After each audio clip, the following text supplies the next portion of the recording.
Dendam kesumat, bapak dan anak bunuh pelaku pengeroyokan sepupunya di Palembang. Dendam lama menjadi pemicu kasus pembunuhan tragis yang menimpa M. Ridho di sebuah bengkel di kawasan Pelaju, Palembang, Sumatera Selatan, Sumsel. Aksi keji ini dilakukan oleh ayah dan anak, Jemi dan RM, pada Sabtu dini hari, 9 Agustus 2025. Menurut keterangan kepolisian, motif di balik pembunuhan ini adalah dendam. Jemi sakit hati karena M. Ridho disebut-sebut pernah mengeroyok sepupunya hingga tewas. Kejadian bermula sekitar pukul 1.20 WIB di bengkel Karina Putri, Jalan Kapten Robani Kadir.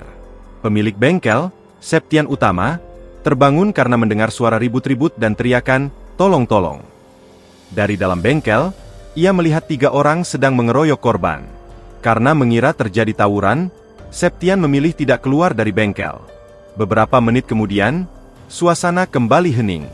Septian memberanikan diri keluar dan mendapati korban sudah tergeletak tak bernyawa di bawah kursi. Belakangan korban diketahui bernama M. Ridho, pemuda berusia 23 tahun yang berprofesi sebagai buruh. Ia tinggal di Pelaju, kota Palembang bersama kakek dan neneknya karena orang tuanya telah berpisah. Setelah melakukan olah TKP, tim gabungan Polrestabes Palembang berhasil mengidentifikasi dan menangkap Jemi serta RM di kawasan Merak. Kapolrestabes Palembang Kombes Pol Haryo Sugihartono mengatakan, menurut keterangan pelaku, kasus pembunuhan ini terjadi karena dendam.